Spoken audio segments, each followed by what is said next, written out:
आप सभी को बहुत-बहुत नमस्कार। उम्मीद करता हूँ सभी स्वस्थ होंगे, तंदुरुस्त होंगे, क्योंकि जो पीछे समय गया है वो बड़ा ही चुनौतीपूर्ण रहा। अच्छा या बुरा तो मैं नहीं कह सकता, चुनौतीपूर्ण रहा। नेट के अंदर हमारा लॉजिक्स का सेक्शन पेंडिंग था, मैं कोशिश करूँगा उसे हम खत्म कर दें और जो नए बच्चे हैं, वो ये मान के चलिएगा कि हम शुरुआत यहाँ से कर रहे हैं। हालाँकि आपको इंडियन फिलॉसफी का क्लास दे दिया गया है, लेकिन आप इसे भी देख लीजिएगा क्योंकि मैं बहुत इस तरीके से लॉजिक्स पढ़ाने की कोशिश करूँगा कि आप आसानी से उसे समझ सकें। पहली बात तो ये समझ के चलिएगा कि जो लॉजिक्स है, उसका उपयोग दर्शन में कहाँ किया जाता है। अनुमान शब्द आपने सुना होगा जिसको आप इन्फ्रेंस कहते हैं। देखिएगा एक बार, अनुमान, हुँ? जिसको हम कहते हैं इन्फ्रेंस। न्याय दर्शन की अगर हम बात करूँ, इसके अंदर होता क्या है? न्याय दर्शन कहता है कि किसी पक्ष के सापेक्ष कुछ दिखाई देता है और उस कुछ को देखकर मैं एक ऐसा अनुमान लगाता हूँ जो वहां उपलब्ध नहीं है, जो वहां मौजूद नहीं है, उसे मैं सिद्ध करने की कोशिश करता हूँ। इसे हम कहते हैं साध्य। सबसे जनरल एग्जांपल, ये पहाड़ दिखाई दे रहा है, धुआं दिखाई दे रहा है, आग दिखाई दे रही है नहीं। पहाड़ के सापेक्ष जो धुआं उठ रहा है, उसको देखकर मुझे आग का अनुमान करना है। इसके लिए तर्कशास्त्र का इस्तेमाल किया जाता है, इसके लिए लॉजिक्स का इस्तेमाल किया। तो लॉजिक्स, हालांकि ऐसा नहीं केवल और केवल इसी में पढ़ा जाता है, बट मेजॉरिटी ऑफ पार्ट जो वो इन्फ्रेंस में ही पढ़ा जाता है। कुछ छोटी छोटी चीजें समझा देता हूँ। आज मैं आपको सिर्फ जनरल एक टॉपिक पढ़ाऊंगा जिसको आप ट्रुथ टेबल कहते हैं। दो तरीके से हम कोशिश करेंगे, 2 से 3 दिन में आपको सिर्फ मैथमेटिकल चीजें समझाऊंगा सारी की सारी। जैसे ट्रुथ टेबल आज हम पढ़ेंगे, उसको भी मैं कोशिश करूंगा ट्रिक के साथ पढ़ने की। थ्योरेटिकल कुछ नहीं, ट्रिक के साथ पढ़ने की, ताकि आप कोई कुछ पूछे कल को कि भैया इसका बताइए कंजक्शन का कैसे करते हैं, तो आप कह देंगे हाँ ऐसे होता है। ठीक है, चलिए ट्रुथ टेबल की हम बात, सत्यता सारणी की हम बात करते हैं। इसका उपयोग गणित में भी किया जाता है, इसका उपयोग दर्शन शास्त्र में भी किया जाता है, इसका उपयोग रीजनिंग के अंदर भी किया जाता है, अलग अलग जगह पर। होता क्या है, कुछ चीजें ध्यान रखिएगा। आपने नॉर्मली देखा होगा कि सर हम वही पढ़ते हैं, पी है, फिर क्यू है, फिर आर आ जाता है, कई बार है एस आ जाता है, टी आ जाता है, वॉट एवर, कुछ भी आ सकते हैं, इसका मतलब नहीं है। ठीक है, ये सारे कांस्टेंट इन्हें छोड़ दीजिए एक बार। आप ये सिर्फ प्रदर्शन कर रहे हैं आपके स्टेटमेंट्स को, आपके वाक्यों को, परिस्थिति को, परिघटना को। कैसे? जैसे देखिए ऊपर वाले डायग्राम की मैं बात करता हूं।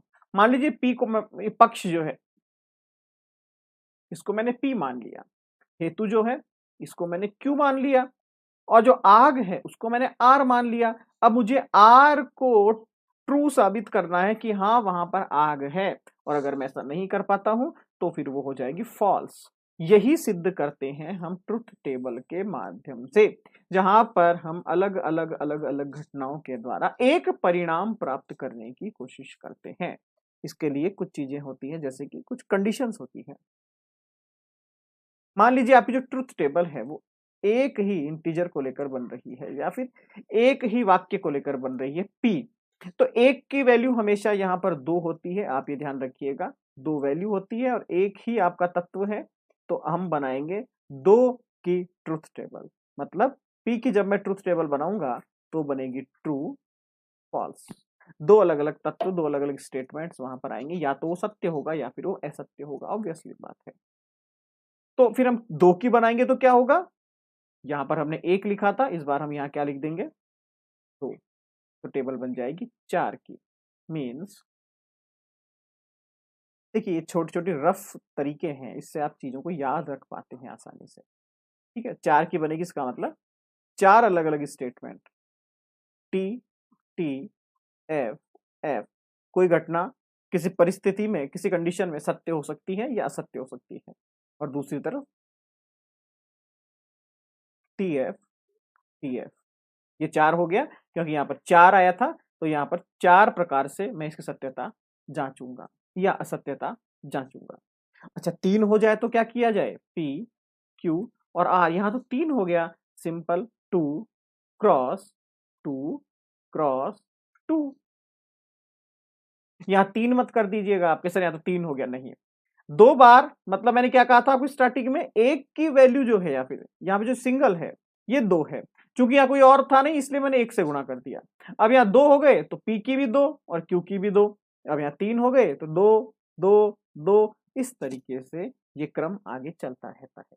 तो यहाँ पर हो गया 8, 8 के अंदर भी कहानी वही, 4 तो आपकी शुरुआत के टी और 4 एंड के फॉल्स, और यहाँ जब आप करेंगे तो 2 टी 2 फॉल्स, 2 टी 2 फॉल्स, इस तरीके से हम सत्यता सारणी का निर्माण करते हैं।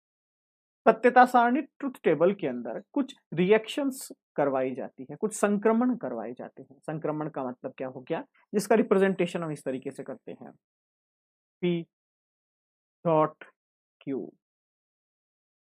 P Q, P Q, ठीक है। मैं किसी का भी नाम नहीं बता रहा हूं अभी, मैं जस्ट एक रफ बात कर रहा हूं, मुझे कुछ नहीं आता अभी लॉजिक्स के अंदर। ऐसी अलग अलग रिएक्शंस में देखता हूं तो इनका मतलब क्या है, इनका मीनिंग क्या है। 4 अलग अलग तरह की, नॉर्मली अगर मैं देखूं तो मोस्ट ऑफ 4 तरह की रिएक्शंस होती है। हालांकि कई जगह पर एक अलग तरीके की रिएक्शंस भी होती है, ठीक है। तो कलेक्टिवली देखें तो बहुत सारी है, हमें पढ़नी है 4 से 5 बस, इसके अलावा हमें नहीं पढ़नी है। कैसे, ये रिएक्शंस की अलग अलग कंडीशंस होती है, आप किताब में पढ़ेंगे तो आप देखेंगे कि सबसे पहले आता है आपका कंजक्शन, जोड़ना, संयोजन जिसे हम कहते हैं। तो कंजक्शन, देखिए थोड़ा सा कंसंट्रेट करके पढ़िएगा, कंजक्शन सिंबल डॉट, हिंदी में संयोजन, ठीक है। कंजक्ट करने की बात करता है, थ्योरी क्या कहती है क्या नहीं कहती है, बहुत सारी हो जाती है। मैं आपको सबसे पहले ट्रुथ टेबल पढ़ा रहा हूं, ट्रुथ टेबल को कैसे फाइंड करते हैं उसके कुछ बेसिक ट्रिक्स होती है, कुछ तरीके होते हैं जिसके माध्यम से आप चीजों को पढ़ सकते हैं। संयोजन कर रहा है, जोड़ कर रहा है, सीधी सी बात यह है, जोड़ रहा है, संयोज कर रहा है ये।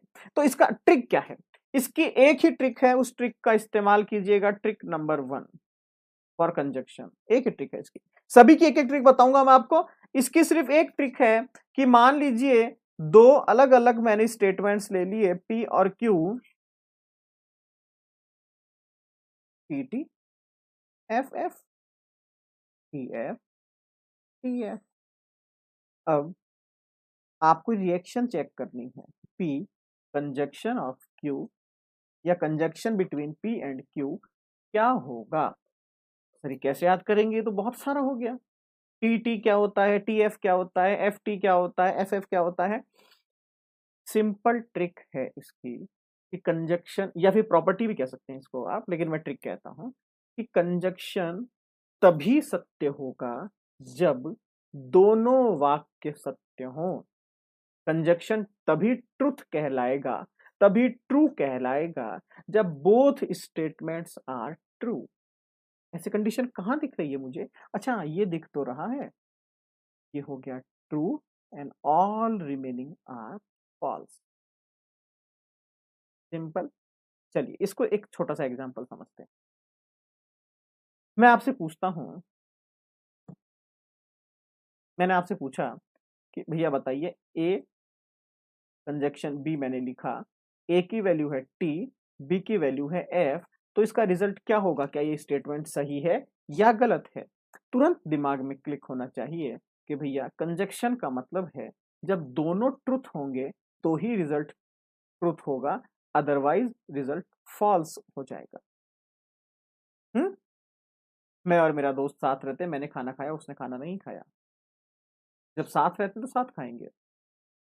एक भी अगर असत्य हो गया तो असत्य हो गया, एक भी अगर सत्य हो गया, दोनों को सत्य होना जरूरी है सत्य होने के लिए। कंजक्शन की एक ही प्रॉपर्टी है। कंजक्शन के ट्रुथ टेबल को कैसे फिल करते हैं, चेक कर लीजिए, जहां पर ट्रुथ होगा वहीं पर ट्रुथ होगा, बस। दोनों स्टेटमेंट सत्य होने अनिवार्य हैं, ये इसकी मैंडेटरी कंडीशन है। Second, disjunction. डिसजंक्शन हिंदी में क्या कहते हैं इसे, विकल्प, आई थिंक डिसजंक्शन विकल्प। अच्छा, विकल्प, विकल्प को कैसे लिखें? वी होता है विकल्प में तो, अच्छा ऐसे, हाँ ये तो होता है डिसजंक्शन। विकल्प पी और क्यू के बीच में जब डिसजंक्शन का रिएक्शन करवाया जा रहा है तो उसको हम कहेंगे डिसजंक्शन। अच्छा, डिसजंक्शन के ट्रुथ टेबल कैसे फिल करेंगे? जैसी एक कंडीशन हमने अभी ऊपर देखी थी वैसी ही एक कंडीशन नीचे भी होनी चाहिए, जैसी एक ट्रिक ऊपर थी वैसी एक ट्रिक नीचे भी होनी चाहिए। ये ट्रिक बिल्कुल उल्टी है। क्या? यहाँ पर फॉल्स अगर दोनों स्टेटमेंट्स हैं तो इसका रिजल्ट फॉल्स होगा, अदरवाइज ये कंप्लीटली ट्रुथ में चलती है, बिकॉज इसका नाम ही विकल्प है, इसका नाम ही डिसजंक्शन है। एक ने काम किया दूसरे ने नहीं किया, कोई दिक्कत नहीं है, काम हो गया। मैंने नहीं पढ़ाया आपने पढ़ा लेकिन फिर भी आपका सिलेक्शन हो गया, दैट्स इट, बात खत्म। ये डिसजंक्शन है, ये विकल्प की बात करता है। यहां पर नेगेटिविटी कम से कम देखी जाती है, फॉल्स कंडीशंस कम से कम देखी जाती है। ये फॉल्स केवल और केवल तभी होगा जब दोनों स्टेटमेंट्स फॉल्स हो जाए, बस। मैंने पढ़ाया भी नहीं और आपने पढ़ा भी नहीं, सिंपल। तो ही ये फॉल्स होगा। तो इसकी ट्रुथ टेबल कैसे बनेगी, यहीं से देख लेते हैं। P Q T T F F T F T F. सिर्फ ये कंडीशन याद रखें तो ऐसा हो गया, ये रहा फोर्थ नंबर पे, ये हो गया F and remaining all are true. खत्म, दिमाग लगाने की आवश्यकता ही नहीं। इससे आपको एक तो ये क्लियर हो जाएगा कि डिसजंक्शन क्या काम करता है ना, कंजक्शन क्या काम कर रहा था, वॉट वो सब चीजें भी क्लियर हो जाएगी आपके। अच्छा, तीसरा, ये दो हो गए। तीसरा, कंडीशनल। कंडीशनल, कंडीशनल को हिंदी में क्या कहते हैं? जो भी कहते हैं, देखते हैं। इसका सिंबल है ये, कंडीशनल। अच्छा, कंडीशनल का सिंबल हो गया ये। तो कंडीशनल क्या काम करता है, कंडीशनल के अंदर क्या देखा जाता है? कंडीशनल, कंडीशंस, परिस्थिति, परिघटना, आसपास का एटमॉस्फेयर, परिघटना के आसपास का एटमॉस्फेयर, जो इंसिडेंट हुआ है उसकी कंडीशन, स्टेटमेंट की कंडीशन, बोलने वाले की मानसिक स्थिति, इन सबको देखकर हमेशा चलता है। यहां ये माना जाता है कि नॉर्मली आप जब भी कोई बात करते हैं तो वो सत्य आपके हिसाब से हो सकती है, जरूरी नहीं है वो आपके हिसाब से असत्य हो। कोई व्यक्ति अगर कोई एक्शन लेता है तो हो सकता है उसका परिणाम गलत हो, लेकिन वो एक्शन की मंशा और कंडीशन जो होती है वो गलत नहीं हो सकती है, वो ले लेता है बेचारा।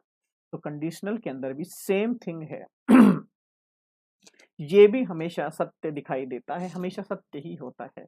लेकिन अगर एक स्टेटमेंट ट्रू है और दूसरा स्टेटमेंट फॉल्स है तो ये फॉल्स हो जाएगा, अदरवाइज कंडीशनल जो है वो हमेशा ट्रू के अंदर ही काम करता है।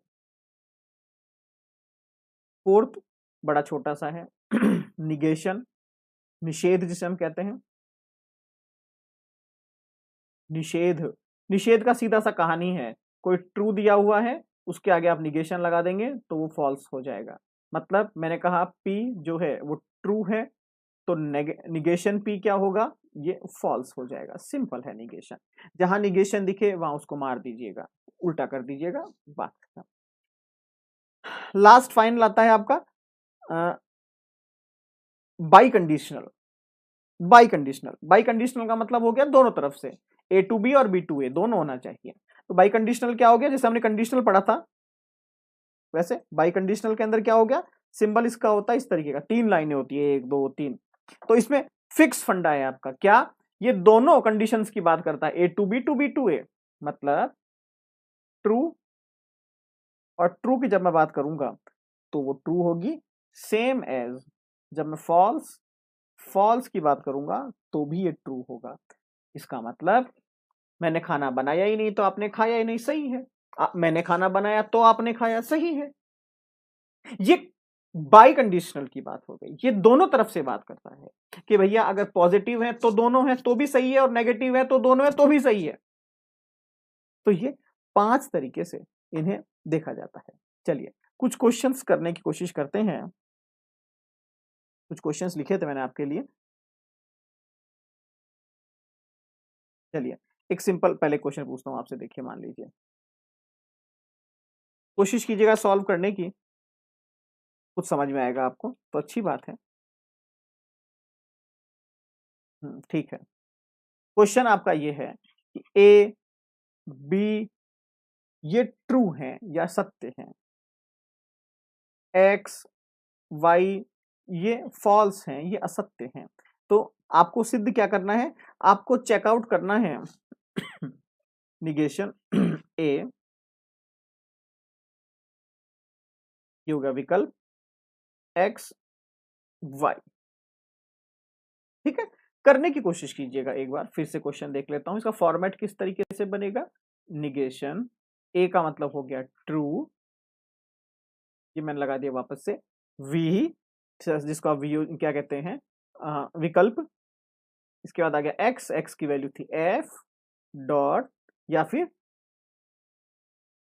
कंजक्शन और दोबारा से वाई, एक्स और वाई है दोनों फॉल्स हैं तो ये फॉल्स। पहले सबसे पहले आप संयोजन की प्रॉपर्टी लगाइए कंजक्शन वाली प्रॉपर्टी क्या कहती थी, ऊपर चलते हैं फिर से कि सर कंजक्शन की प्रॉपर्टी तो कहती थी कि ट्रू और ट्रू होगा, ठीक है, तभी काम बनेगा। यहां तो एक फॉल्स है और दूसरा भी फॉल्स है तो ये तो फॉल्स हो गया। चलिए फॉल्स हो गया क्योंकि कंजक्शन की प्रॉपर्टी क्या थी, टी, कंजक्शन टी में ही टी होगा, अदर सभी में फॉल्स हो जाएगा। इसका मतलब निगेशन टी, तो ये हो गया पूरा का पूरा टी। इसको मैं अगर उल्टा कर दूं क्योंकि निगेशन के साथ है, ये हो गया एफ टी। अच्छा, डिसजंक्शन वाली कंडीशन मैंने पढ़ी थी, डिसजंक्शन वाली कंडीशन में मैंने ये देखा था कि दोनों अगर फॉल्स होंगे तब तो फॉल्स है, अदरवाइज वो हमेशा ट्रू है। ये तो बात सही है, तो इसको इसका आंसर आ गया ट्रू। इट मींस जो स्टेटमेंट मैंने दिया था ये सही है, मतलब ये ट्रू है, ये ट्रू स्टेटमेंट है। चलिए एक और चेक करते हैं। सेकंड लिखिए, निगेशन ए जी, ठीक है, निगेशन ए कंडीशनल जी। ए कंडीशनल जी के अंदर जो भी आएगा उसको निगेट कर दीजिएगा। तो ए क्या था आपका, ए आपका ट्रू है, और जी आपका, सॉरी जी मैंने आपको लिखा है नहीं क्या, हाँ सॉरी, जी भी आपका ट्रू है। True conditional true, conditional conditions, वापस ऊपर चलिए। कंडीशनल में मैंने आपको कहा था कि ट्रू और फॉल्स होगा तभी फॉल्स होगा, अदरवाइज वो ट्रू होगा। तो ये ट्रू हो गया, ये ट्रू हो गया, तो ये तो फॉल्स हो गया क्योंकि निगेशन का निशान बाहर था तो ये फॉल्स हो गया। तो ये स्टेटमेंट फॉल्स कहलाएगा। क्वेश्चंस एनटीए आपसे कैसे पूछता है, एक स्टेटमेंट या वैल्यू दे देगा कि भैया A B C D true है, E F G H false हैं, नीचे रिएक्शंस को चेक कीजिए कौन सी सही है कौन सी गलत है। ऐसे भी दे सकता है कि निम्न रिएक्शंस दी जा रही है, इसमें सत्य को चेक कीजिए, सही करेक्ट को चेक कीजिए, ट्रुथ को चेक कीजिए, ट्रू को चेक कीजिए। तो अभी मत देखिएगा ये गलत आ रहा है सही आ रहा है, नहीं, मेरा काम सिर्फ रिजल्ट निकालना है। False equation number 1, false equation number 2, true equation number 3, और इस तरीके से आप चेक कर लीजिएगा। बहुत आसान ट्रिक है, बहुत आसान सिस्टम है। फिर से कहता हूँ, 5 अलग अलग तरह की कंडीशंस हमने देखी, एक बार फिर से रिपीट कर देता हूँ, एक बार वापस सुन लीजिएगा। सबसे पहले हमने संयोजन या कंजक्शन देखा, डॉट इसका निशान होता है। ट्रिक इसकी ये है कि अगर ये दोनों ट्रू हैं तो ही ये ट्रू है, अदरवाइज ये फॉल्स है। दूसरा था डिसजंक्शन, जिसे हम विकल्प कहते हैं, वी इसका साइन है। इसकी कंडीशन अगर दोनों गलत हैं तो रिजल्ट भी गलत आएगा, अदरवाइज ये हमेशा सही है क्योंकि ये विकल्प की बात करता है। कंडीशनल, कंडीशनल्स का भी एक ही कंडीशन है, अगर एक सही एक गलत तो ही ये गलत होगा, अदरवाइज ये हमेशा सही होता है। अच्छा, इसका सीक्वेंस चेंज मत कर दीजिएगा, इसी सीक्वेंस में पढ़िएगा इसको। निगेशन निषेध जस्ट अपोजिट कर दीजिए, ट्रू है तो फॉल्स, फॉल्स है तो true. And finally by conditional, ये आप कह दीजिए कि दो दिशाओं में चलता है, दोनों सही तो भी सही, दोनों गलत तो भी गलत, अदरवाइज ये हमेशा गलत रहता है।